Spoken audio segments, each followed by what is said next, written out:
This video looks at the various rules concerning the use of prepositions in Old English. In particular, it looks at how prepositions require an object and how they govern the case of their objects. Alright, so prepositions are words placed before nouns, pronouns and noun phrases to link them to other words in a sentence. So that's how they require objects. They act to connect the objects, people, locations and time elements of a sentence. So an example in modern English is he ran up the stairs and into the room. So up and into are prepositions. They connect the running, the stairs and the room.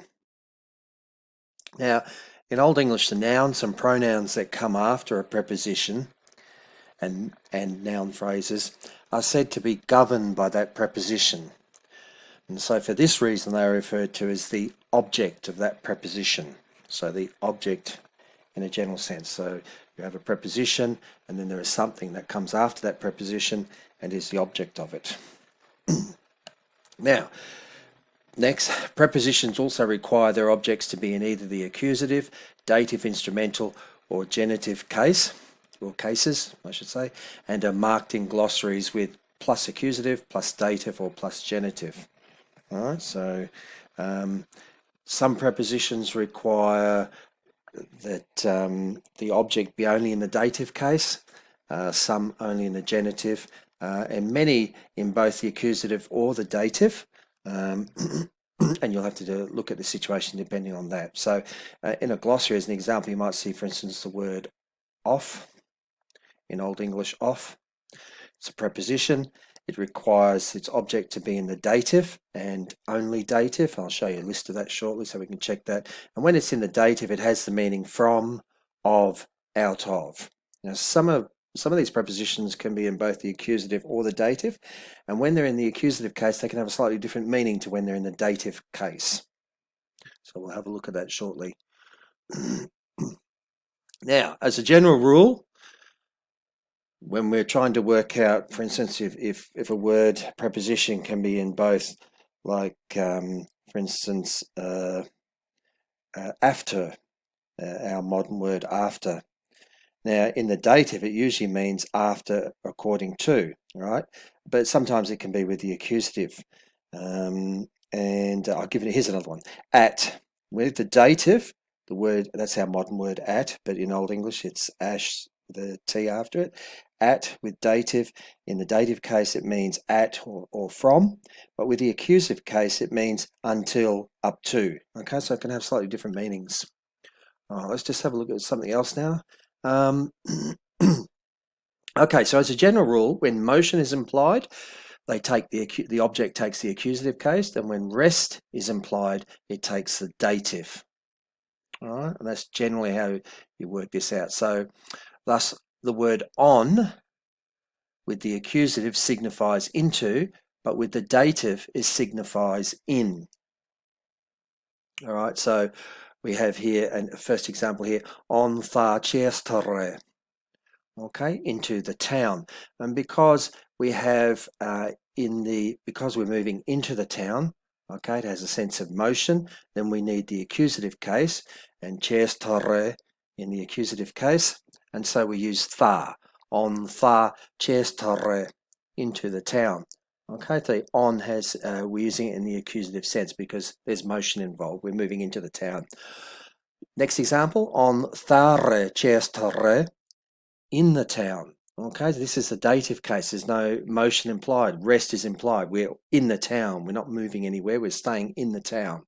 Okay, so on has the sense, the meaning in. Okay, and chestere is the feminine singular dative, and so we use thare.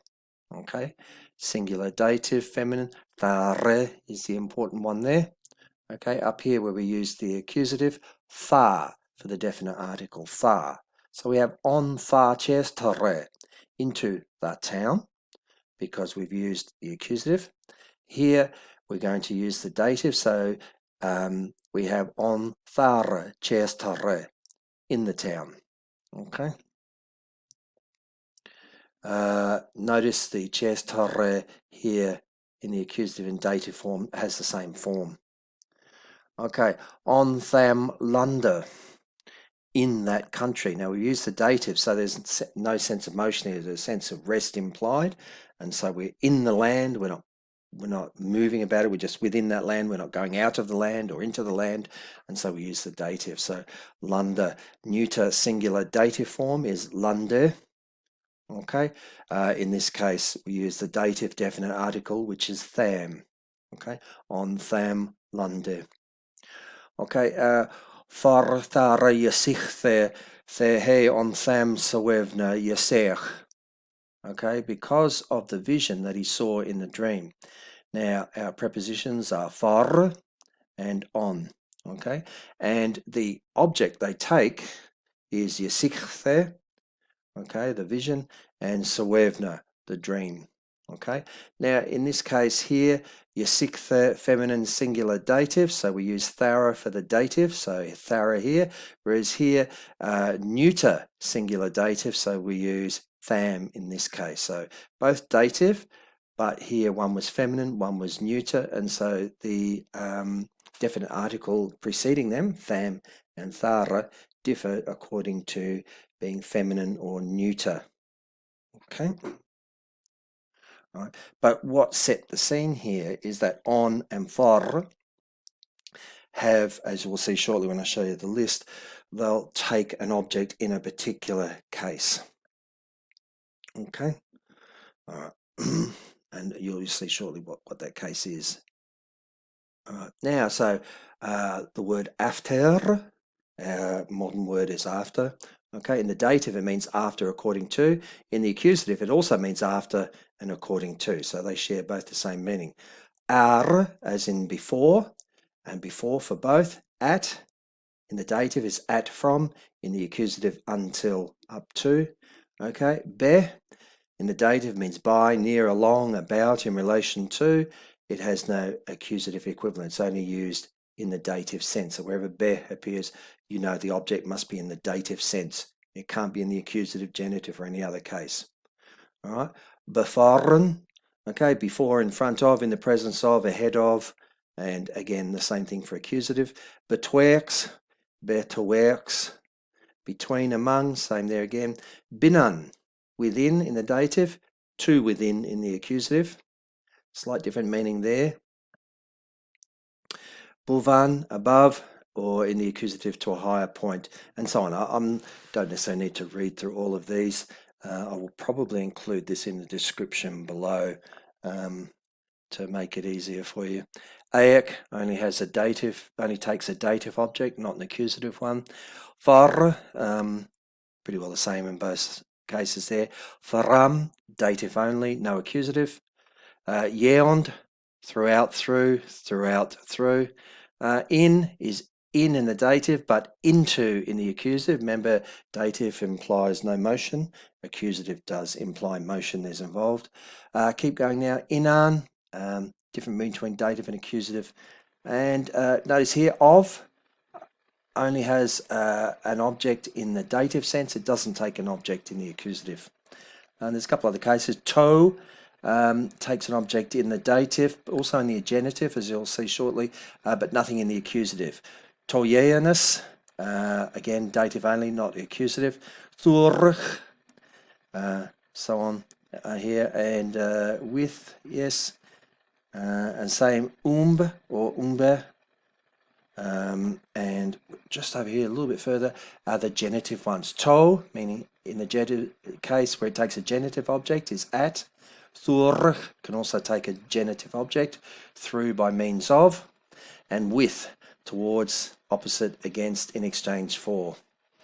Okay, now, sometimes a preposition and its object can be separated by words that modify the noun, such as adjectives and even other nouns, so that altogether you have a noun phrase. Okay, and we'll have a look at some examples of that. So, Thurch thas kuninges bebod. Now here, Thurch has to take an accusative object. So it's when it does take the accusative object, okay, because bebod is in the accusative, not in the dative here, bebod, then we have to interpret the Thurch as by means of, and then thas, the king's command. Now, the kings, this is a genitive noun phrase. Das Königes means of the kings, and bebod, command. So, durch requires an accusative object, which bebod is. Das Königes is a genitive noun phrase that modifies the noun bebod. Okay, it provides information about bebod. Okay, so it's part of a noun phrase. On summum satovum, in some places. Now, on takes the dative, and in that case, we translate on as in. Okay, so on requires a dative object, which is the dative plural satovum. This object is modified by the dative plural summum. All right, so summum just added extra information about satovum, the place. But you can see on, the preposition, and the object is satovum. Okay, summum adds information about the object. Okay, on his agnum lande. On dative, so interpret it as in his own country. Okay, in his own land, in his own country. Okay, on requires a dative object, which is provided by lande. The dative neuter singular noun lande is modified by the dative neuter singular agnum. Okay, Aachen is the nominative, okay, the form you find in the dictionaries and so on, okay, and the dative form of that is agnum. Note that that his, pronounced in Old English, is the genitive singular and neuter form, okay, for this pronoun. Okay, now, of thare ilkan abudisan munsatare, from that same abbess's monastery. Okay, so off requires, even though we pronounce modern English of, but in Old English it would be off. Off requires a dative object which is provided by munsatare. Okay, so munsatare is the object. It's in the dative because off requires a dative object. Okay, the dative singular neuter noun munsatare is modified by the dative singular feminines thare, ilkan, and the noun abudisan. Okay, what matters here is that both of and munsatare are in the dative case because the preposition of requires a dative object, even though here these they're also in the dative as well, but that may not necessarily be the case. It can be, this phrase in here could be, say, in the genitive, as we'll see an example shortly. Okay, on thas lathasatan hadernes heatho rinkes heovod. Okay, now here on thas lathastan hadernes heatho rinkes heovod, onto the most hateful heathen's warrior's head. Okay, so this on is demanding here an accusative because there's a sense of motion here. You're striking the head or the head of this particular heathen is being heathen's warrior, so he's being struck. Okay, just careful. This little bit of interpretation is part of a story elsewhere. I can't remember where I got this one from, but onto the head of the most hated heathen's own warrior. Okay, so you think of this most hated heathen, and then one of his warriors is being struck on the head, where the warrior is the subordinate or the underling of the most hated heathen. So both on and heovod are in the accusative case because there's motion in the sense of motion to strike the head of the hated warrior's heathen, hated heathen's warrior, I should say. Mouthful, isn't it? And everything else is in the masculine singular genitive case. Okay, so all this is on and heovod is in the accusative, but all this here, this is a genitive phrase, but it modifies head because it's telling us something about the head. Now it's the head of a warrior who belongs to some hated heathen. Okay, so on thas lathastan hadernes heorinkes heovod. So I should say heorinkes, sorry, should pronounce it more clearly, shouldn't I? Heorinkes heovod. Okay. Just note here, the preposition on takes the accusative, okay, and in that sense there's motion implied, so we interpret it as on to, Whereas up here where on was in the dative, we interpreted it as in. Okay. Next bit. Se kuning for to thar niwra scypa. Okay. Now this to is going to take a genitive object, which is scypa. We're having ships in the genitive, plural genitive. Okay, now the preposition to requires a genitive object, which is provided by the genitive plural neuter noun scypa. Okay, both of the words in the phrase thara, niwra are in the genitive plural and neuter cases. Okay, so here this all agrees. So we're getting information about it, right? Okay, the new ships. Okay, of the new ships that we're talking about. So the king travelled to the new ships. Okay. Prepositions can also occur after their object. So I suppose the thing to watch out for here, you've got a sentence or a phrase, a preposition appears in it, and to, if you remember from our list earlier, to could take genitive or dative forms only, and we can see that scypa here is a noun, and it's a genitive plural noun, so it must be the object of to. Okay, not thara, the, new. Okay, so it's not the, new. Okay, that's just descriptive information. Here's the noun here, because you remember prepositions relate to nouns, pronouns, and noun phrases. Okay, now prepositions can also appear after their objects. This is particularly the case with pronouns. Okay, in the examples below, the object of the preposition is him. Now, him befahren, so it takes the dative, okay, the preposition befahren, instead of coming first, it's coming second here, okay, so where's the object? Okay, well, the object is actually in front of it, behind it, okay, and we note that him is dative, so that must be the object, so before him. In modern English, to interpret that, we flip the order around and we mean before him. So the preposition befahren can take an accusative or dative object, which in this case is the dative pronoun him, because there's nothing else accusative or anywhere else. This is the object here. Okay, him betwerks, between them. Okay, now betwerks is between, so it can't be between him, as in the previous example. Him can mean a single individual. Okay, dative singular, but him is also dative plural as well. Okay, just get used to that. Him, dative, third person masculine neuter, singular. Okay, but also dative masculine neuter feminine plural, him, meaning them. Okay, betwixt can't be between him. It means two or more objects or things to be between, so it must be them. It must be the plural. Okay, him betwixt, so between them.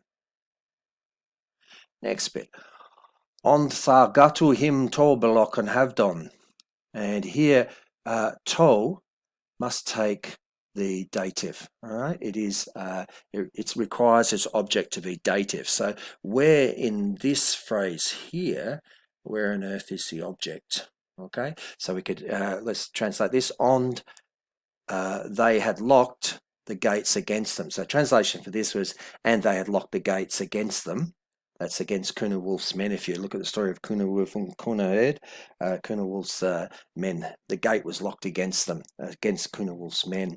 Okay, so to, right, well, we need a dative object. Well, have done is had, so that's a verb, so that's not going to be a dative object. Okay, that's past tense verb. Belokken was to lock the gates. All right. Gatu is a noun, but it's plural gates, so that's not dative.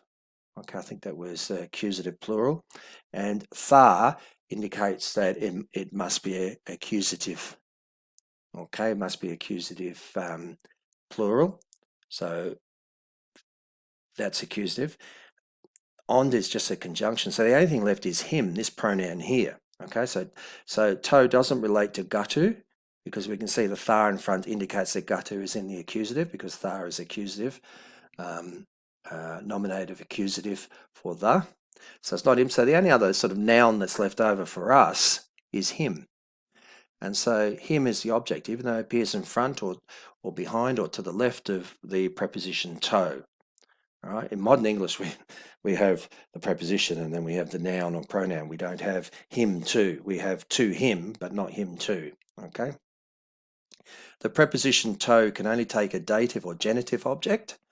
In this case, there is no genitive noun or pronoun, but there is a dative pronoun him, hence that is the object of to. Right? That with him quath to. Okay. The woman him spoke to. Okay, now modern English, that means the woman spoke to him. We don't say the woman him spoke to.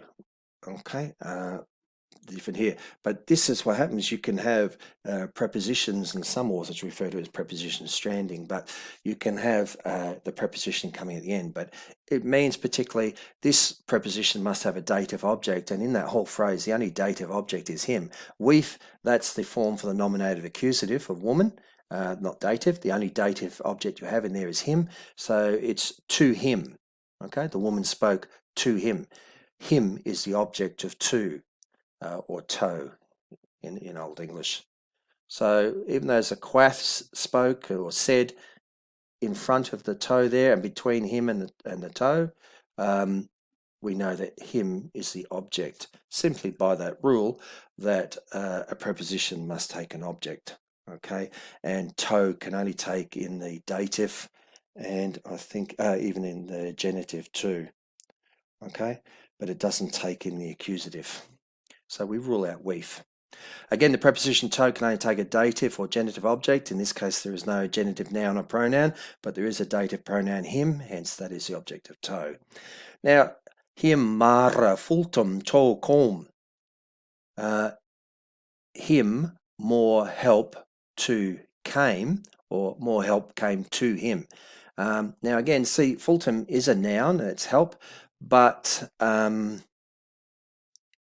we're looking for a dative noun, okay, dative pronoun in particular, because there's a him there, and so to him, more help came to him. Him is the object of the preposition to, even though it's way back here, separated by a couple of words.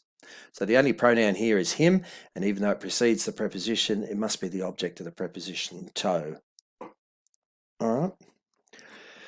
It's the only thing we have there in the dative, and it's a pronoun. With to, it's with the preposition to, it's particularly it particularly concerns itself with taking pronouns. Okay, so in this situation where the preposition comes last, it's particularly related to pronouns, not so much to nouns, and hence we can rule out fultum, even though it is a noun. Okay, him keenlicher with fecht. Him boldly against fought. Okay, well, with is the preposition here. It takes a dative object. I don't think it took anything else, did it? Oh no, it can be accusative as well, or genitive. My apologies. I've got a list sitting in front of me as I make the video. But we need here, particularly, we need the pronoun, and the only pronoun really of relevance here is him. Okay, so against him in modern English, against him, and what's left? Boldly fought. So boldly fought still follows modern English sentence structure, but just the preposition has been stranded here after the pronoun him. So the only pronoun here is him, and so it must be the object of the preposition with. All right, that's it. Finished.